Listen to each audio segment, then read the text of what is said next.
Alam na ng mga otoridad kung ang mga natagpo ang blasting cap ang dahilan ng pagsabog sa isang bahay sa Santo Tomas, Batangas. 2 ang patay at 1 bata ang sugatan sa insidente. Saksi si Chino Gaston. Naparesponde ang mga bumbero at pulis sa bahay na yan sa isang subdivision sa barangay San Roque sa Santo Tomas, Batangas. Kasunod ng pagsabog sa loob nito, alas 11 kaninang umaga. Kami. Ganig ang lupa.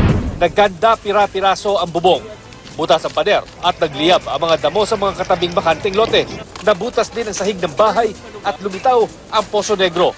Nadaganan din ng mga bakal, yero at semento ang mga sasakyang nakaparada sa compound ng bahay. Ang mga bintana ng mga kalapit na mga bahay nabasag din. Sa sobrang lakas ng pagsabog, nawasak ang bahagi ng pader ng subdivision na matatagpuan sa likurang bahagi ng bahay ng mga biktima. Naggalat din ang mga damit, mga sapatos na mula rin sa loob ng bahay dahil isa sa mga negosyo ng mga nasawi ay pagbebenta ng ukay-ukay. Patay ang 2 nakatira sa bahay. Sugatan naman ang kanilang 5 taong gulang na anak.